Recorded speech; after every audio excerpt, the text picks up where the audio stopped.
Independent chair of the inquiry into the Sheffield street trees dispute. Thanks for joining us. And again, I'm sorry this conversation is starting a few minutes later than we had originally intended.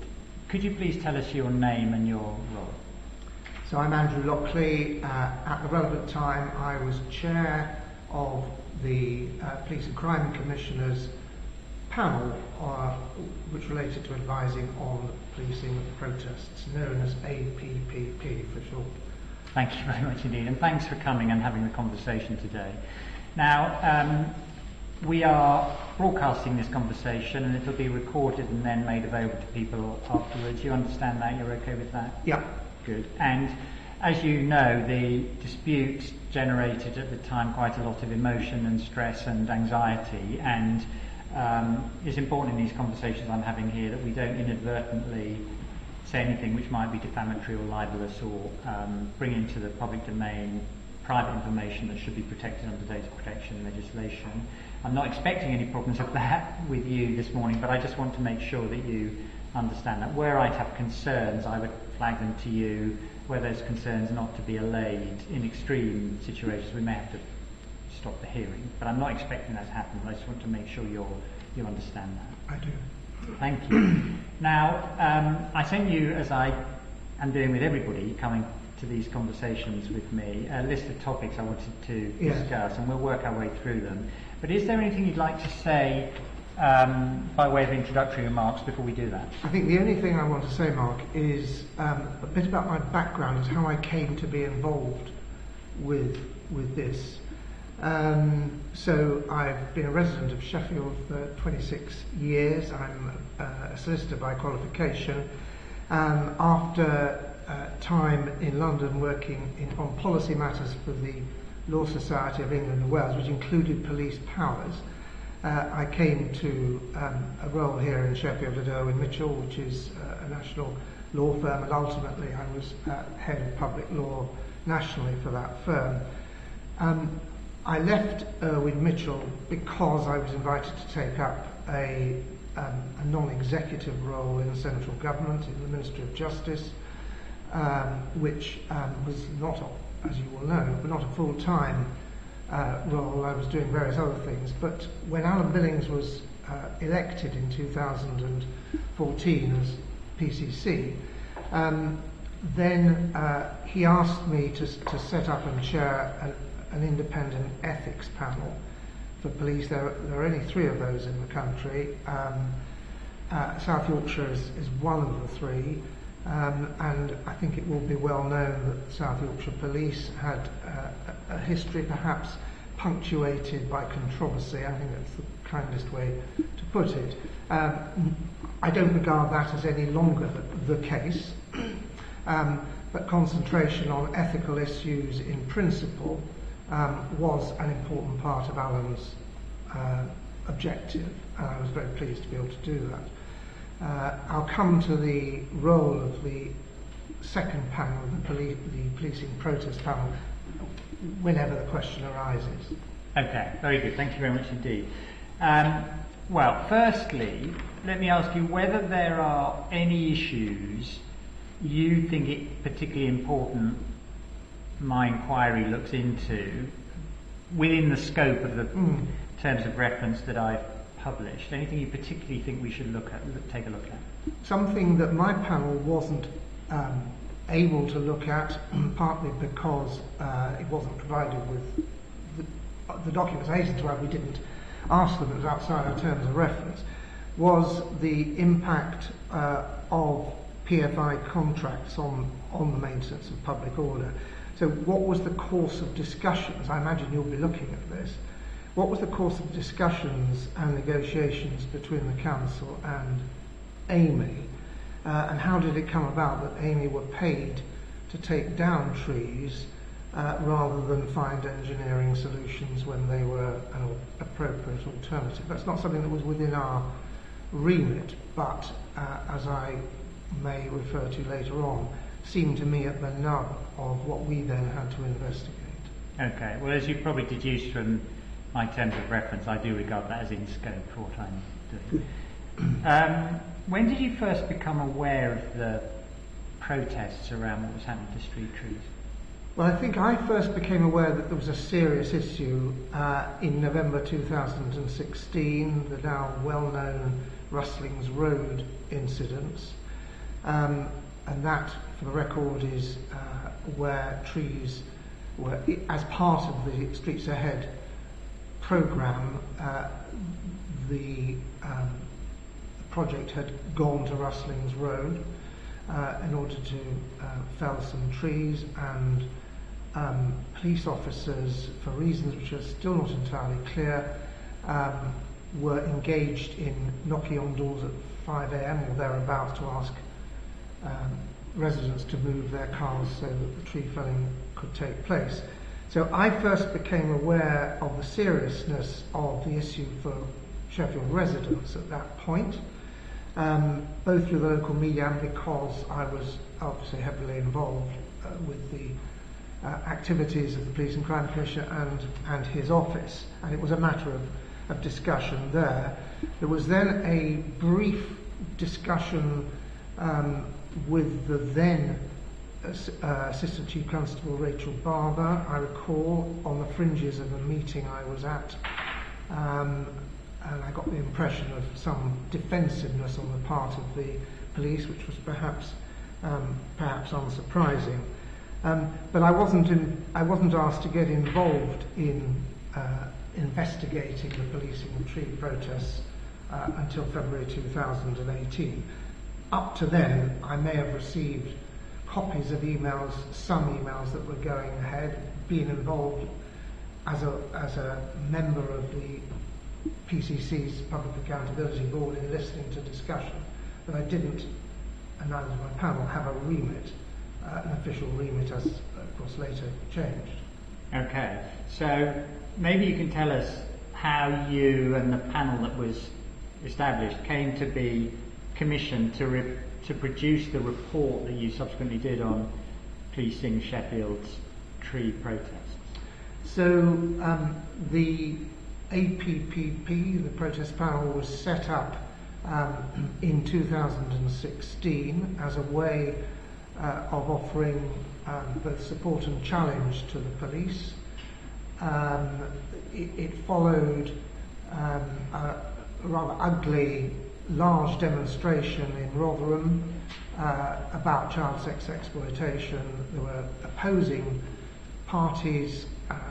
Frankly, I think a brawl is the best way of describing how that protest ended. There were lots of arrests, 2 Crown Court trials and so on. The Commissioner was very concerned that there were criticisms that the community were not fully involved in consultations about the protests, asked me and a colleague to look at what might be done to ameliorate the position because the protests were ongoing. The result of that was the setting up on a standing basis of the APPP from March, I think, or April 2016, and we were then available to be consulted as individual protests or individual issues which led to protests developed. It's significant we were not asked to look at the trees protests until February 2018, although I now know, having seen some documents which I think you also have, that there was a suggestion that the panel should be involved after the Rustlings Road incident, but at that point ACC Barber was not keen that should happen. So I mean, we'll no doubt come back to that. By the time we were asked to get involved, we were already engaged in being consulted about what were expected to be protests around fracking, because that was then thought to be the next big issue, apart possibly from HS2. So it was environmental protests which were becoming the big issue in South Yorkshire. Okay. So maybe tell us about the scope and approach of the investigation you did and who was involved with it, including the people who were helping you to do it. So I was asked to get going on this on the 26th of February. I checked the date in 2018. I was able to have a short informal discussion with certainly the BCC, his chief executive, and the new ACC, David Hartley, who was by then Gold Commander for the trees protests. I made a note in my notebook that the police were particularly concerned that they were being seen by the public as siding with one side and not the other, rather than holding the ring. They were seen as siding with Amy and the council, insofar as the council were visible at all at that point, and not holding the ring as the police would say, and did say in their tactical plan, was their job to hold the ring between parties. So at that point we needed to move very quickly. The protests were getting more and more, there was a risk, there were threats and risks that the protests might lead to quite serious injury, and the new plan, the new tactical plan of Op Keto, was already, I think, in its 9th iteration, or about to be. It was being developed very fast. And so, apart from one member of the panel, we were 5, who recused himself because he had inside knowledge about the matter, the remaining 4 of us divided up the jobs, with 2 of us taking responsibility for observations, me obviously, general liaison and coordination. One member engaged on studying print communications and how they were being handled by all parties, and another social media communications. And we were, obviously, we couldn't have done it without being all part-timers, without the full-time support of people in the PCC's office. So we were able to have a meeting very quickly, which, if my memory serves me right, was probably a phone meeting within a day or two, and then, having divided up the work, we started on it, and then a week later had our first face-to-face meeting, and it was taking up a lot of not just my time but everyone's time on the panel. And the very moment we were having our meeting, I recall the PCC was next door with local MPs. I mean, it was becoming to dominate life in police headquarters and the PCC's headquarters. Okay. So could you describe for us, please, the process of the investigation, what you actually did, and including any time you spent on the streets observing what was happening? So we divided the jobs up, as I said. So far as the streets were concerned, I'll come to that in a minute.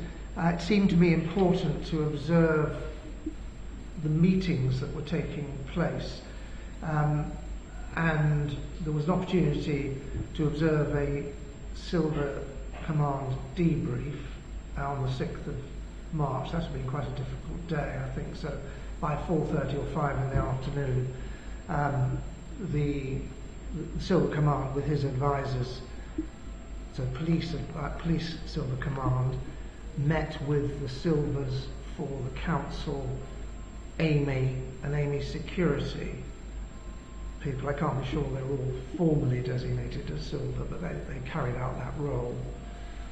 And there was a robust exchange of views about how this was going. There was attention was drawn to the fact that the police would rather the council took a more proactive role on the streets. I had the opportunity afterwards to have a brief conversation with Silver. So this is Paul McCurry, Silver, and his I remember one of the things that concerned him, and which I think I have relayed to you already, but I'll repeat it here. He expressed concern that he had doubts that the council would sign what was then called either a statement of intent or a memorandum of understanding, which delineated the respective responsibilities of the two principal organisations, so the council and the police. I've got that statement with me, but I imagine you don't need that read into the record. You will, and that's fine. You'll have access to it. What you said, the police, I mean, to paraphrase, you were essentially unhappy that the council were not taking a more proactive role. What did the police want the council to be doing in that more proactive role? Well, they wanted them to be doing what is in here, what was in the draft statement, which, although it hadn't formally been sent to the council at that stage, wasn't for another, I think, 3 days, had obviously been the subject of some informal discussions. So the police wanted the council to be responsible for the overall safety of the operation.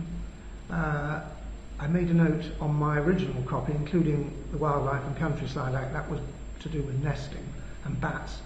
The stewarding and security of the operation, all issues affecting the safety of persons employed, and this was something which was of concern.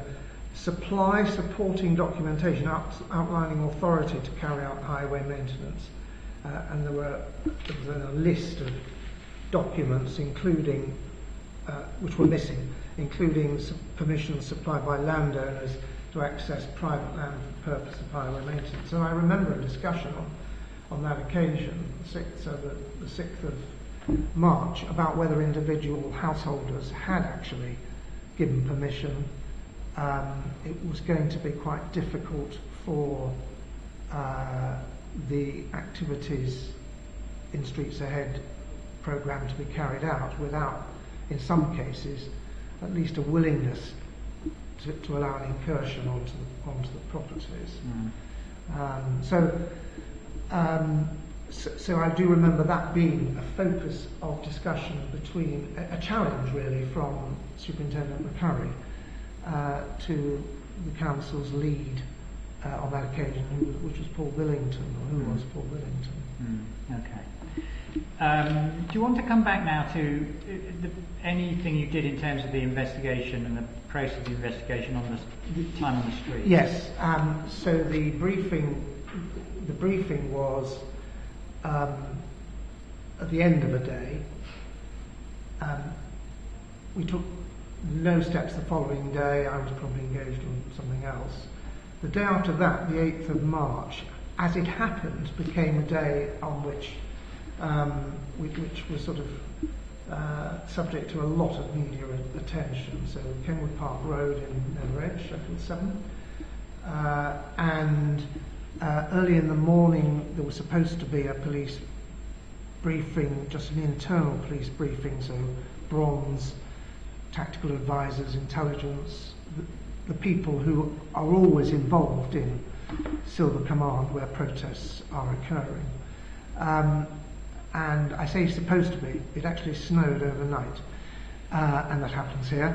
And I recall Superintendent McCurry having to abandon his car, come in on the train, and we didn't start until 9:30, which was pushing it a bit actually, because the tree fellas obviously wanted to get on with it. So that at that meeting, the PCC was also present, and as was another member of the panel with me, because we'd already blocked in our diary that we would observe whatever happened that day. So it happened that that was the day the PCC was also going to be there, and we described what we saw in some way anyway in our report. I was there for I think the whole of the day,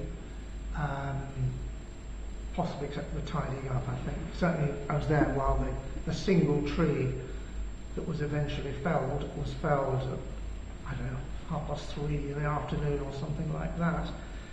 Everybody having arrived ready to fell at midday.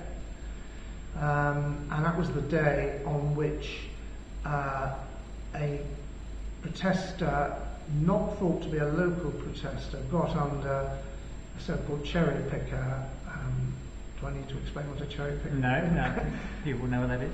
Got under a cherry picker, probably putting his life at potential risk. Certainly the police officers thought so, offered him a hard hat in order to protect him in case the cherry picker was dislodged for any reason, or when he eventually came out that he didn't bang his head. The police were concerned about their own safety. They put on protective headgear. The result inevitably was photographs that went round the nation of police in riot gear removing a protester from under the cherry picker. So in reputational terms, that was probably the most difficult day.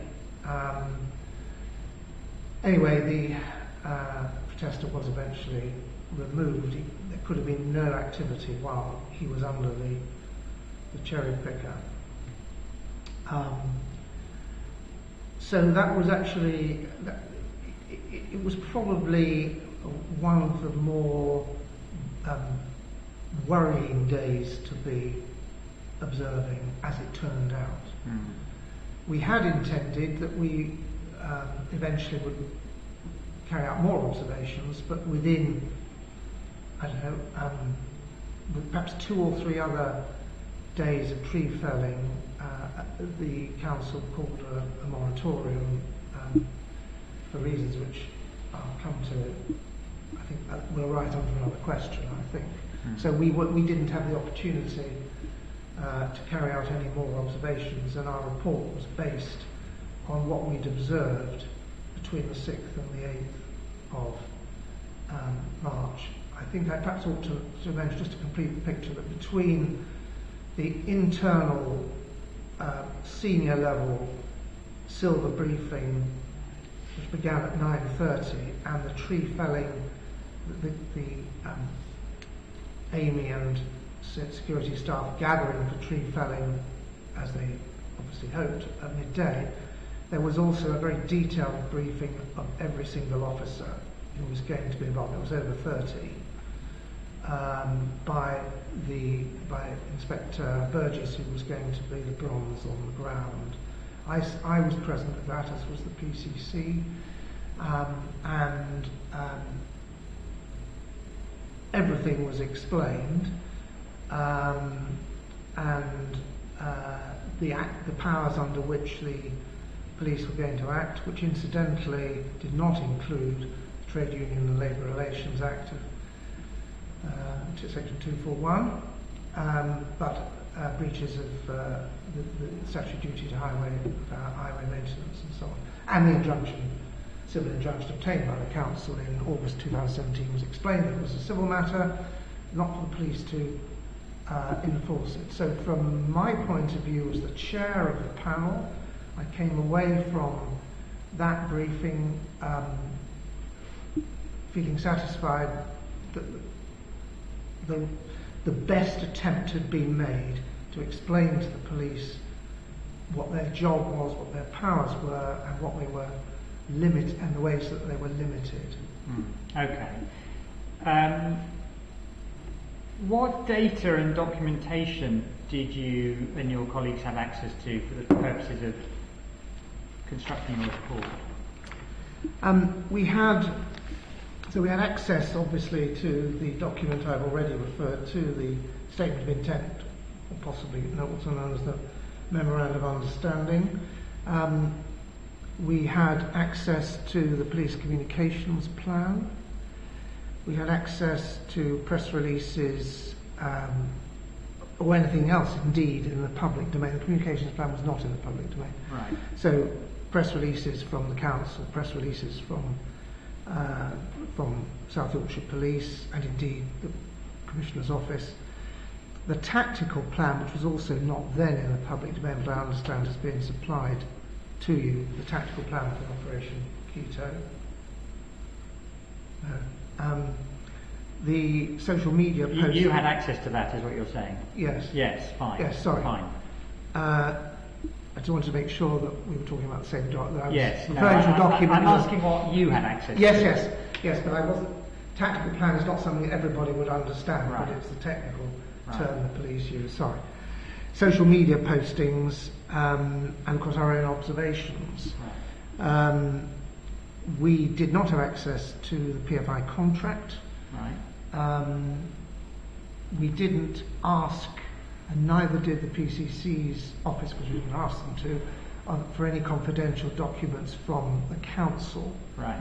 Bearing in mind that our role, which was originally at very high speed, was to be making an assessment of how the policing was going. So let me just check. Do you think that there would have been anything relevant to how the police were carrying out their function in those other documents you didn't have access to? I don't think so at the time. Obviously, there was opportunity to reflect before we completed and published our report, and there's been opportunities to reflect since. And my own view, which I may need to enlarge upon, was that we got to where we were because of the terms of the PFI contract. But I haven't studied it in detail, and that's not a matter for me. I'm mostly asking you about the role of the police and your study of those, but we can come back to the issues around the contract separately. But let's. Sorry, I may have misunderstood you, Mark. Sorry. We were not refused access to any police documents. Right. And if I gave the contrary impression... you gave me that impression, and it's helpful to have it reconfirmed to me, because I'm asking mostly about your assessment of the police. Yeah.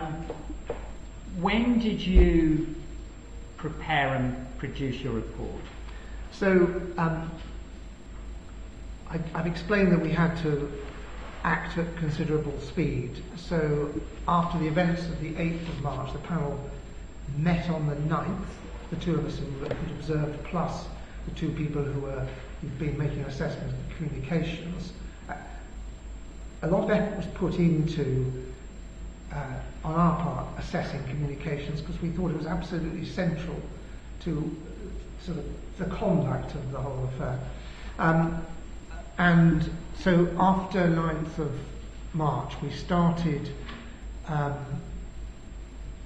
drafts. I pulled together drafts, and eventually and in fact my notes tell me that on the 13th of March I saw the PCC and asked whether he would be prepared to receive an interim report, because at that stage we still thought that we were going to be doing this for some weeks, if not months. To which he said yes, so we were effectively producing an interim report, we thought, at that stage. However, with Easter intervening and with there being clear difficulties in resourcing the police operation over Easter holidays, I'm guessing that the police gave a clear indication to the council that they would not be able to support the programme with the sort of level of support they'd had to produce 30 plus officers. We obviously realised we had more time, so we took some weeks to get it right, and we eventually handed it in on the 12th of June, had a final meeting then, and it was presented to the Commissioner's Public Accountability Board and published on the same day, which I think was the 28th of June, I may be corrected. Okay. So what I take from that is you had plenty of time actually to look carefully at everything you needed to look at, and you had all the relevant documents in terms of the role of the police. So my next question is to ask you, if you wouldn't mind please, to take us through the conclusions firstly of your report, and then in a minute we'll come to your recommendations. But firstly, could you take us through your conclusions? Yes. I'm just finding the right place.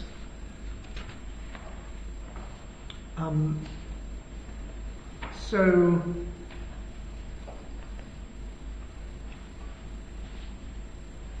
for the record, this is pages 23 and 24, the conclusions of of the report. I think the first thing to say was that the explanation that we were given by the police in conversation, that the threat and risk of violence and of disorder had increased, and we accepted that analysis. We were aware that the National Police Chiefs Council has sets out core policing responsibilities for handling protests, and there are three. We had those in mind as we were writing the report. The first is the protection of life and property, the second is the prevention and detection of crime and disorder, and the third is the maintenance of the Queen's peace. We concluded that the response in its tactical plan by the police to the competing requirements of minimising the risk of harm to contractors going about what was by then accepted to be their lawful business. I say accepted, I mean as a result of two High Court judgments. While protecting the rights of protesters, we specifically agreed that the police tactical plan was a proportionate response.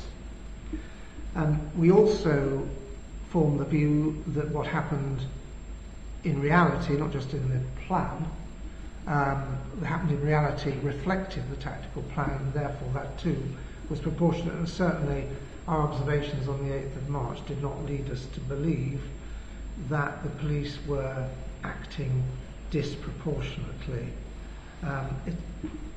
We were, of course, in a position to do this in real time and to observe ourselves. It wasn't an after the event study, so to speak. So I think that response was that analysis was accepted both by the council and by the PCC and the LSYP. So that was our first conclusion. We commented on the fact that the limited role of the police was being briefed to officers, and I've already referred to that. It's not the role of the police to enforce civil injunctions. We analysed the three main criticisms that were being made of the police, and we take quite a lot of space in our report to do that. And we evaluated them. First, that the police are not being impartial. Secondly, that they were acting disproportionately. I've already dealt with that. And thirdly, that it was a waste of resources to have 30 officers present in policing on those occasions. We saw no evidence that the police were other than impartial, but we did make, if I can sort of seg into recommendations, we did recommend that it would be helpful to have an officer on site whose sole job was to deal with complaints or unhappiness from the public, to be reassuring. There is a team, police liaison team, pioneered in South Yorkshire 10 years ago, which was present. Their job was to liaise between protesters and Amy, council not being there, but to have a specific officer present to receive complaints from the public about what they perceived to be partial or disproportionate policing would have been helpful. That recommendation, like all the others, was accepted. We also recommended that to underline the impartiality, the police should not accompany AMIS vehicles to the sites. I know why they did that. It was in order because there were suspicions of assaults on the vehicles, I think, at one point. I mean, we never observed that, but I know that was rumoured. And we said that they should avoid travelling in convoy with the contractors' vehicles, except to the extent that there is intelligence that contractors' vehicles are at risk of attack or an obstruction of the highway is likely to occur. We also said, in terms of resources criticism, we also said the minimum number of police should be present on site, even if there were other officers in a van off-site. I have to say, just commenting in passing, watching the faces of the officers surrounding the place of demonstration, it was very difficult not to feel quite sympathetic for them. They were not visibly distressed, but they were clearly unhappy that this is what they were spending their day doing. I doubt if most people go into policing to do that sort of thing. Anyway, that's a by the way. But it would have been helpful we recommended this for the future. It would be helpful if a lower number of officers could be deployed, so far as that was compatible with maintaining the three duties set out by the National Police Chiefs Council. And the police agreed with that recommendation as well.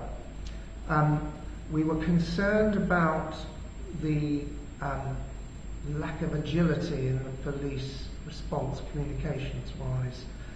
Again, those criticisms were accepted. I think there was a general misunderstanding or lack of understanding that the police, what the role of the police is on these occasions, and it is to hold the line.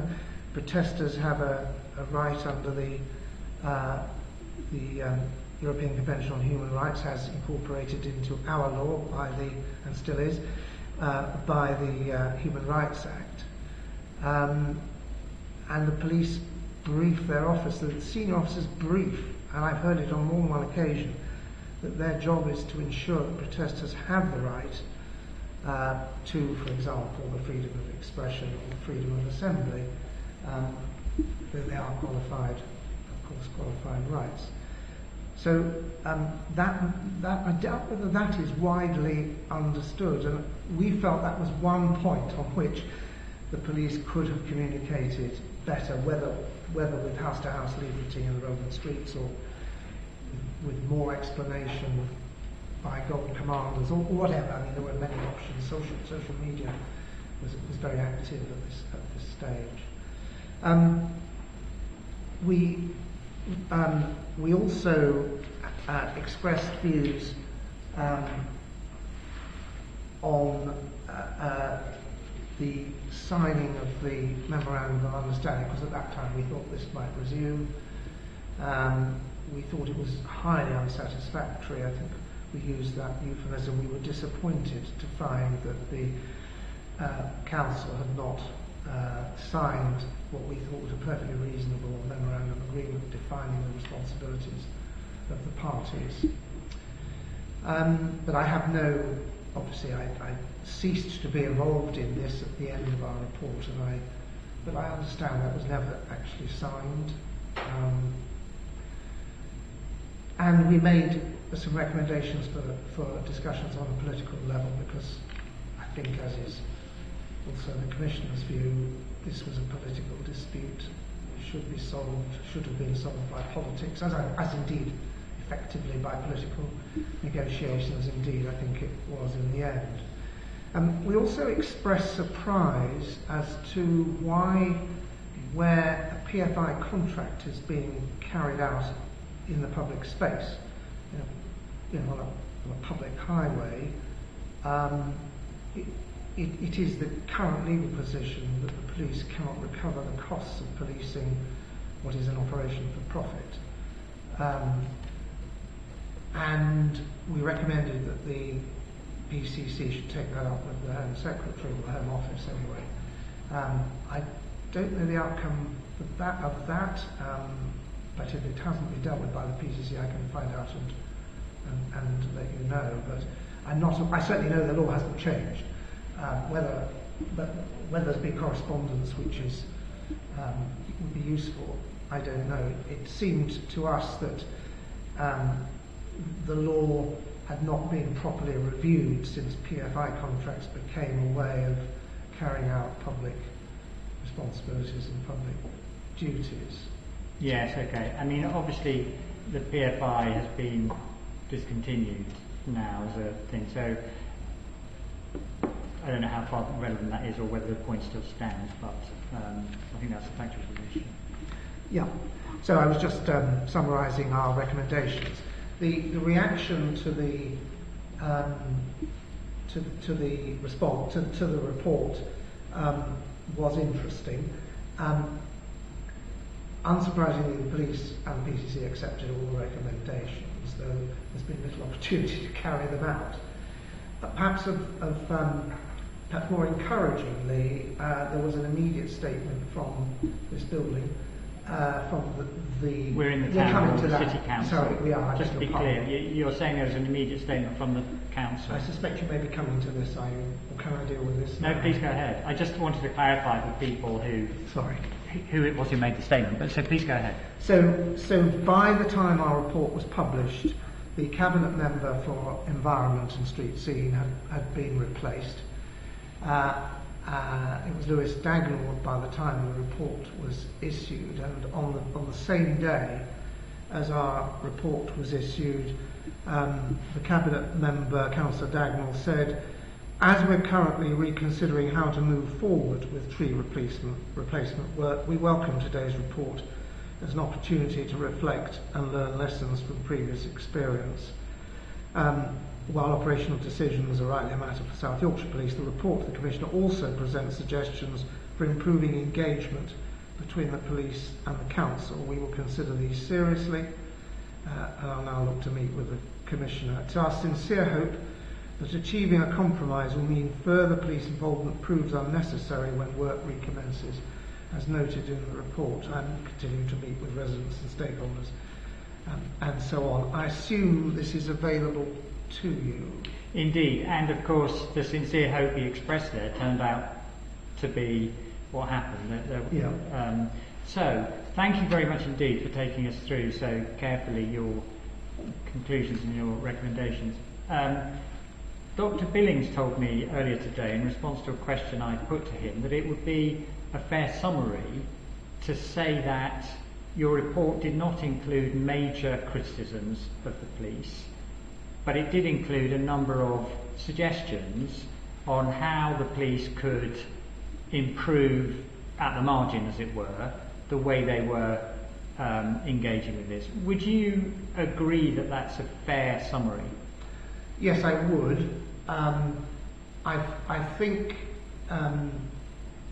the only qualification I have, and it's one I referred to already, is that it was easy for the police to appear to be too close to the council and Amy simply because they were keeping the peace.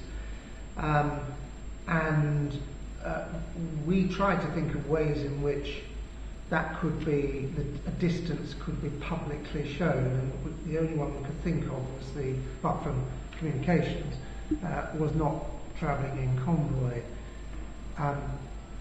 But I think it may be that the appearance of closeness, which was seized upon by protesters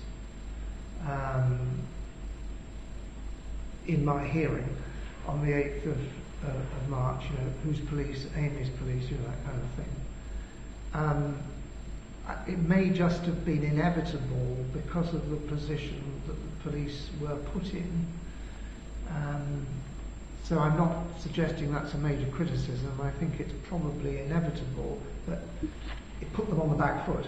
But what you're saying is the appearance was in fact misleading, because your conclusion was the police were conducting their responsibilities in a proportionate and proper way. Is that what you said? Correct. And our report was referring to the period in 2018, and not to a period before we were instructed to get involved in this. I think we said in our report that the Rustlings Road incident, was widely thought, including by us, to be an error of judgment, the role played by the police on that occasion. Tell me more about your views on that. So I was not up at 5 a.m. that morning. I don't live in that area, so everything that we learnt about it was at second hand. And we understood that the police had been asked by the council to knock on doors to get cars removed.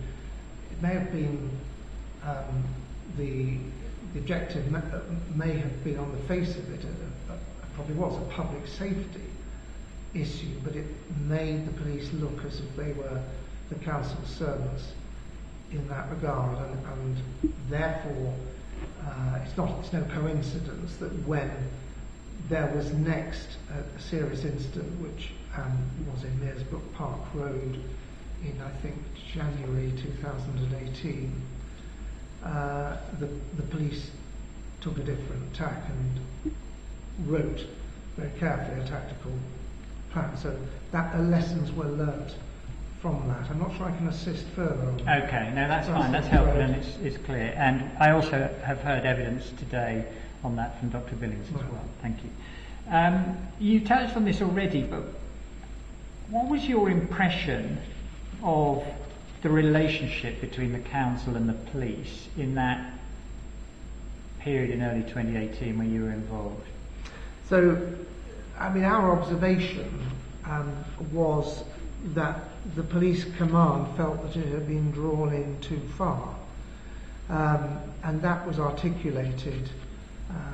I say observation, I mean based on evidence, not supposition. And that was the implication of the briefing meetings I attended, and indeed private discussions with senior officers. And for the police, the symbolic point was the absence of the council from its own work, or the work carried out on its behalf. And obviously you'll have to ask the council why that decision was taken, although in the same statement that I've referred to from Councillor Dagnall, there was an anonymous council spokesperson adding, considering the heightened unrest on site and in the interests of staff safety, it was decided that senior council officers would not be present during train operations. The police, I think, found that very frustrating, because they were the people to whom any questions about the operation, the felling of the trees, were being put, because they were not aiming, so to speak. So to have them put into that position as a result of there being no councillor to answer questions, there might have been senior officer to answer questions, they were not happy about, and we agreed with that. Yeah. So you're saying the police felt with some justification that they were being put in an invidious position? Invidious is your word, but I think I'm trying to understand what you're saying. I think it's an appropriate word. They were being asked to do something they shouldn't have been asked. They were put in a position where they were having to do things they shouldn't have been asked to do, to be more specific. Very good. Thank you very much. That's helpful and clear. Again, we touched on this already, but I just wanted to check whether there's anything else you would like to tell us about the memorandum of understanding that the police wanted to agree with the council, and anything else you want to mention about discussions you observed between the police and the council on that. So I didn't observe any specific, and I'm pretty sure my colleagues didn't either, any specific discussions between the police and the council. I didn't hear the council refer to it. It was the council present at briefing on the 6th of March, Mr. Billington, and it was comments from the police point of view in that meeting to Mr. Billington, and then afterwards privately to me, and subsequent communications, for example, with ACC Hartley of Gold Commander, which led me to understand A, the purpose of the memorandum of understanding, the draft memorandum of understanding, and B, the fact that it wasn't signed. I was certainly not present on any discussions. I don't know that, apart from an initial effort by the Gold Commander to get this moving, I don't know if there were, I have no idea whether there were any formal discussions or not. Again, Dr. Billings has provided some evidence to me on that. Thank you. I wanted to ask you next whether you had any observations. You're a very experienced and quite senior lawyer. Whether you have any observations on the way the council used legal measures to pursue its objectives, whether you have any observations on the effectiveness of that approach, and whether there's any observations that occur to you about what alternatives might have been considered and when. So, I mean, it's a very interesting question. The use of the legal measures, to some extent, resulted from the council's wish to pursue a legal route rather than a political negotiating route. But the original legal cause of the problem was, in my view, a PFI contract that failed to make adequate provision for the situation which turned up on the ground, which was that there were perfectly good trees which could, I'm outside my APP remit, I've read this since, which could have been engineered, an engineering solution which could have been adopted to preserve the trees, and that was apparently not allowed for. I mean, to the extent that I understand, PFI contracts never one of my fields, I hasten to add. I do know that you have to make provision for every eventuality. For what it's worth, having had experience of public authorities, including central government, I'm aware that external contractors often negotiate deals, whether it's IT or other kind of contract, to their advantage with officials who may not fully understand the implications. And whether that happened here is obviously a matter you'll be looking at. But because I don't believe that the council set out deliberately to fell healthy trees, and I think the most plausible explanation for that is a certain inexperience or naivety in the creation or the arrangement of the PFI contract. And once that had happened and both sides were contracted, unless there was going to be discussion, as there has been, as I understand it, to alter or amend the contract, then the council was probably going to go down the enforcement route, absent any political will to change it. And the enforcement route is an injunction. It's quite often the case that in protests on public land, or indeed private land, the appropriate claimant seeks an injunction to prevent named or unnamed, as in this case, both individuals from trespass or whatever breach of the law is perceived. I've had the opportunity to study the judgment of Mr. Justice Males, as he then was, and given in August 2017.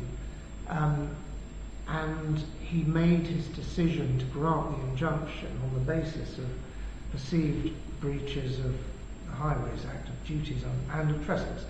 And interestingly, bearing in mind the controversy that there's been since, he specifically said he was not making his decision under the Trade Union and Labour Relations Act. He didn't need to do so. He'd made it under other powers, which is probably why in none of the briefings that I attended or meetings was there any police mention of Tolbert.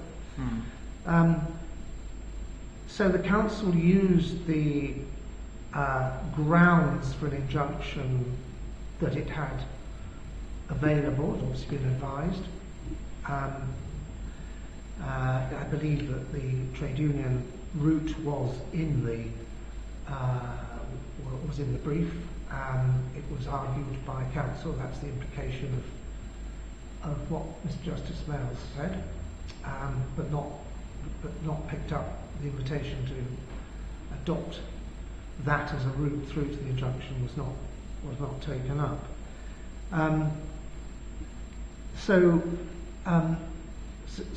that's the thinking. What would have been going on in the minds of the legal department in this building, in the town hall, I imagine. How effective was it? Well, how do you measure effectiveness in this kind of context? The programme had to be suspended ultimately because of public disquiet and because the police made it clear, certainly in the period of Easter, they were unable to provide enough officers to secure safety and protect the rights of both those working and those protesting. The reputational, in effect, was reputational damage to both Amy and the council was, I think, probably considerable. We commented on our perception of that in our report. And I think we also hinted at the following point, that a local authority, a public authority, has effectively failed in a statutory duty thought to be for the benefit of the public. It has to get the police to make it safe for its officers to carry out those functions. So, depending on how you measure effectiveness, those would be my comments on that. What alternatives might have been considered? I think I've already referred to my thoughts on that. Assuming the PFI contract wasn't being renegotiated, which at the time there was no evidence that anyone was prepared to do that, but which happened subsequently. I'm not sure where else they could have gone, as I've hinted. I mean, the impression was given actually at one stage removed, without my having access to any internal emails here, that nobody quite knew what to do. They ploughed on because the police were able to be there. And it was probably only with a change of political leadership that progress was made, but that's surmise, of course.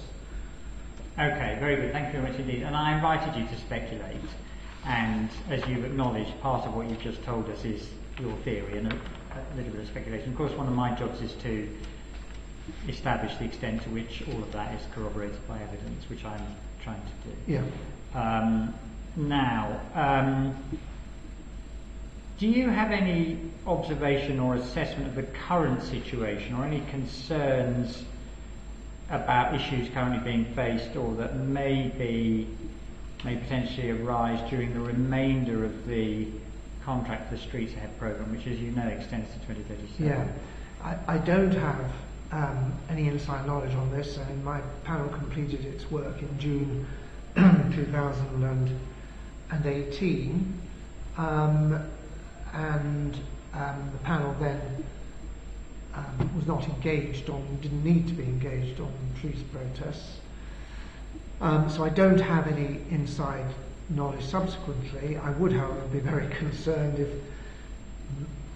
say, there was a change in political leadership. I don't mean party political leadership, but of individuals who felt it was right to go back to the previous methods of proceeding. That's, I'm sure, uncontroversial. So other than that, I'm afraid I can't help. Okay, no, that's fine. Again, you may have said most of what you want to say about my next question already, but is there anything else you want to say about why it proved problematic to resolve the dispute in 2016 and 2017 when it proved possible to do so, in fact, in 2018? And I know your knowledge is limited, and you've talked a bit about this already, but is there anything else you want to say about that? So apart from the possible facilitation of progress by the change in political leadership, one comment which relates directly to the police is this. In the course of preparing for this, I was reminded of emails which were going to and fro, and I suspect you may have been provided this, otherwise I'll provide it to you with the permission of those involved, which was that the office of the Commissioner had suggested to the police, probably at the end of 2016, I think, after the Rustlings Road incident, that the panel, my panel, APP, should be involved, but that offer was rejected by ACC Barber, who I think at the time was probably the gold command. It wasn't quite so formal, I think, at that stage. Certainly the lead officer at command level. She didn't think it was necessary for the panel to be involved. Now, I have no idea what would have happened, but I can imagine we might have written a pretty robust report on the Rustlings Road incident and given advice as to what happened thereafter. I mean, the police themselves did a learning exercise, I would think, because of the different approach. So our involvement may not have added anything, but it was probably surprising that after a very high-profile incident within our which was potentially within our remit, that we weren't asked to assist in the critical friend role that we have. Okay. What do you think the consequences of the police having to attend the protests in the numbers they did, especially in early 2018, were? Well, we commented on that. The criticism that the police were taking up too many resources in doing that. I mean, we didn't accept that they were over-resourced in terms of what they thought they were facing, but we clearly did accept that it was wrong, as I've said before, that they were put in the position of having to give those resources. The consequences were commented on, potential consequences were kind of summarised by press reports contrasting the number of police involved in this with the fact that, as I recall only too well, a father of 3 was killed on the street on the day of one of the protests. It's not a fair comparison, but it did bring home to the citizens of Sheffield, I think, the risks that were being taken in having to have that sort of level of policing. I mean, there's another outcome or consequence, which is that I suspect that some officers who should have been on rest days were drafted in to support the operation over the periods in 2018, which obviously is a threat to their well-being. There are lots of big stress levels, obviously, at the police, and it's not ideal for rest days to be foregone. I don't know that for sure, but I'm guessing that may have been one of the ways in which this operation was started at a time of relatively low staffing levels among police officers. Is the thrust of your first point that the effect was to divert police resources away from things which maybe would have been a better use of those resources? I'm saying that's what was reported. Right. it's a common sense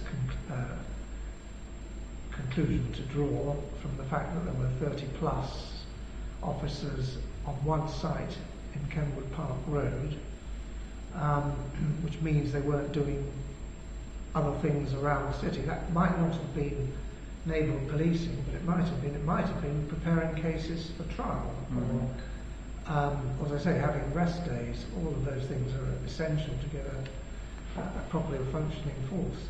Yeah.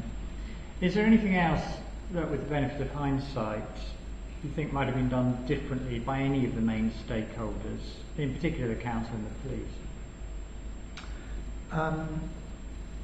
Not that I haven't already referred to. I've already identified what I'm guessing was a failure in the negotiations of the PFI contract. I've also commented on the unwillingness at that time, when the protests were beginning, to get my panel involved, and therefore to get a robust assessment. Whether that would have changed anything, bearing in mind, I've already said, bearing in mind the learning exercise the police tend to go on after all of these exercises, after all these sequential protests, I don't know.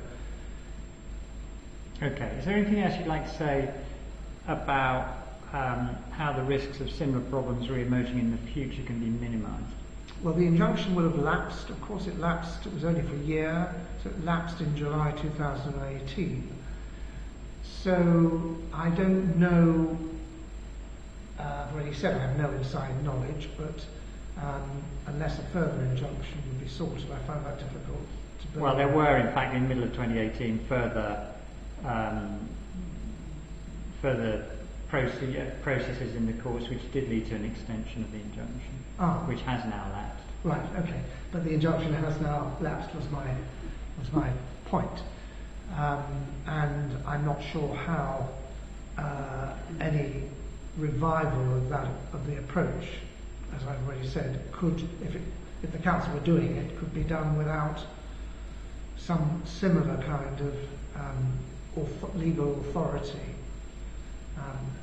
But I mean, I don't think that's expected. I don't think that's on the cards as I learn from other sources, not directly, obviously. Okay. Is there anything else you'd like to tell us? I don't think there is, thank you.